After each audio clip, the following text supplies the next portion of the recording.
আমি একটাই কথা বলবো, সবাইকে বলছি, এর থেকে ভালো মুখ্যমন্ত্রী পশ্চিমবঙ্গে হতে পারে না। হ্যালো গাইস, নিউ একটা ব্লগ ভিডিওতে তোমাদেরকে অনেক ভালোবাসা KM ব্লগ ইউটিউব চ্যানেলে। তো গাইস, আজকে একটাই কথা বলবো, পাল্টেছে পশ্চিমবঙ্গ, পাল্টেছে সরকার, এসছে বিজেপি সরকার। তো পশ্চিমবঙ্গ বীরভূম জেলার রাজনগর ব্লক থেকে বলছি। তো আমার ব্লগটা যে দেখছো, ভালো লাগলে লাইক কমেন্ট অবশ্যই করবে এবং শেয়ার করার জন্যও বলছি। তো গাইস, আজকে সেই সুপারস্টার মিঠুন চক্রবর্তী যেটা উনি বলছেন যে আজকে মাননীয় মুখ্যমন্ত্রী শুভেন্দু অধিকারী নিয়ে যে উনি একজন মুখ্যমন্ত্রী হিসাবে খুব ভালো লোক এবং সেই সুপারস্টার মিঠুন চক্রবর্তী উনিও ওনার পাশে আছে এবং জনগণের পাশে। আমি একটাই কথা বলবো, সবাইকে বলছি, এর থেকে ভালো মুখ্যমন্ত্রী পশ্চিমবঙ্গে হতে পারে না। যে মুহূর্তে উনি শপথ নিয়েছেন তারপর থেকে কাজ করছেন, আপনারা দেখুন। আপনাকে গ্যারান্টি দিয়ে বলছি, এর থেকে ভালো মুখ্যমন্ত্রী পশ্চিমবঙ্গে হতে পারে না। উই আর অল ব্লেসড, আমরা শুভেন্দু অধিকারী সাহেবকে মুখ্যমন্ত্রী হিসাবে পেয়েছি। অ্যান্ড আগের দিনে কী হবে সেটাও দেখুন, এটাও চ্যালেঞ্জ করছি। আগের দিনে একের পর এক এই যোদ্ধা এই লড়াই লড়িয়ে নিয়ে হবে, আর আমি তো রইলাম পেছনে। আচ্ছা, তো আমি চাইবো বিশেষ করে এই পশ্চিমবঙ্গে বীরভূম জেলার রাজনগর ব্লকের যে কর্মসূত্রের যে অভাব, যে এখন মানুষ, এখানকার মানুষ মানে বর্তমান বলতে গেলে, কারণ এখানকার মানুষ ঘর বাড়ি গ্রাম ছেড়ে চলে যেতে হচ্ছে কাজের জন্য, অর্থের অভাব বলে। কারণ ব্যাঙ্গালোর, চেন্নাই, মুম্বাই, গুজরাট, কেরালা অনেক জায়গায় তাদেরকে চলে যেতে হচ্ছে কাজে।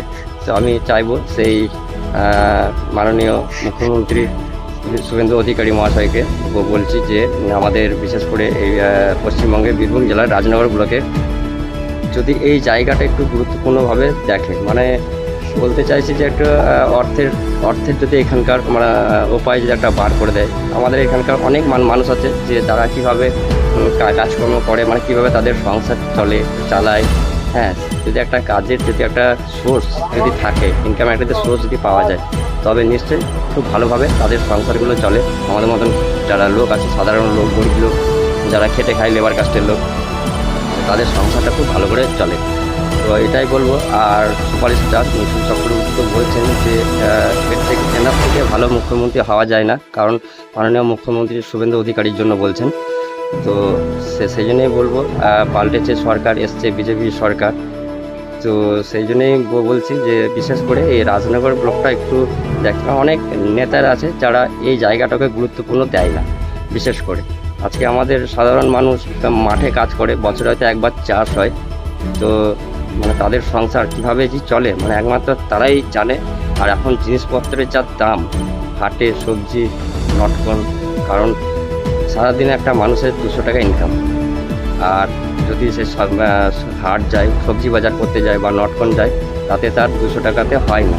আর এখানকার মানুষ মানে মাসে 30 দিনে একটা মাস, তো 30 দিনের মধ্যে খুব হার্ডলি দূরের উপর একটা লেবার খুব 10 দিন কাজ করে। আর এখনকার জিনিসের বাজারে জিনিসের যা দাম, আগুন লাগা দাম, তাতে আমি বলবো যে এখানকার মানে রাজনগর ব্লকে যদি একটা কাজের একটা সোর্স ইনকাম যদি পথ পাওয়া যদি যায়, এখানকার জনগণের সব থেকে উপকার হবে এবং জনগণ খুশি থাকবে। ইনকাম যদি ভালো হয়, তাদের সংসার চলবে ভালো, পরিবার থাকবে ভালো। আর যারা বাইরে যেছে কাজের জন্য, তাদেরকেও বাইরে যেতে হবে না, ঘর বাড়ি ছেড়ে, গ্রাম ছেড়ে, কারণ তারা ঘর বাড়ি গ্রাম ছেড়ে বহুত দূরে পড়ে আছে, বাইরে ব্যাঙ্গালোর, চেন্নাই, কেরালা, মুম্বাই, রাজস্থান, গুজরাট। তো বিশেষ করে বলবো, আমার এই কথাগুলো যদি মুখ্যমন্ত্রীর কাছে যদি পৌঁছাচ্ছে, মাননীয় মুখ্যমন্ত্রী শুভেন্দু অধিকারী মহাশয়কেও বলছি এবং সুপারস্টার মিঠুন চক্রবর্তী ওনাকেও বলছি, যদি আমাদের এই রাজনগর ব্লকের যদি একটা কাজের সোর্স, যদি একটা ভালো যদি ইনকামের যদি পথ যদি হয়ে যায়, তো খুব উপকার হবে। নমস্কার, রাখলাম। ভিডিওটা ভালো লাগলে লাইক করুন অবশ্যই করবে। ছোট্ট করে ভিডিওটা দিলাম, আবার দেখা হচ্ছে পরের ব্লগ।